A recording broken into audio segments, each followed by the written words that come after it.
Bienvenue dans cette nouvelle vidéo de Moodle 3 à destination des enseignants. Dans cette vidéo, je vais vous montrer comment créer donc un glossaire au niveau de votre espace de cours. Nous sommes ici donc sur un cours dans lequel je vais activer donc le mode édition et je vais créer bien le glossaire dans la première section, donc dans la présentation du cours. Pour cela, je clique sur ajouter une activité ou une ressource et je vais choisir donc l'activité de type glossaire.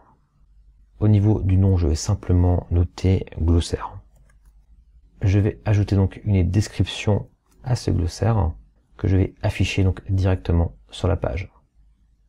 Ensuite, je vais préciser au niveau des articles, je vais vérifier donc que le lien est activé, car je souhaite faire en sorte que lorsque le mot apparaisse bien dans mon cours, l'apprenant puisse directement accéder à la définition. Ensuite, au niveau de mes articles, je vérifie bien ici que les liens sont activés, de manière à ce qu'un lien donc s'active automatiquement lorsque le terme apparaît à n'importe quel endroit du cours et que mes apprenants n'aient qu'à cliquer sur ce lien pour voir donc la définition.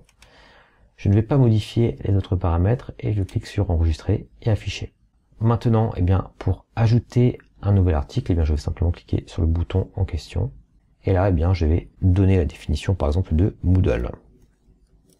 Je vais recopier ici donc la définition extraite donc du site Wikipédia et je vais d'ailleurs créer un lien vers cet article Wikipédia directement également depuis mon glossaire. Je vais faire en sorte que ce lien s'ouvre dans une nouvelle fenêtre et je clique sur créer lien. Ensuite, je vais activer ici la liaison automatique en cochant la case article lié automatiquement et je clique donc ici sur enregistrer.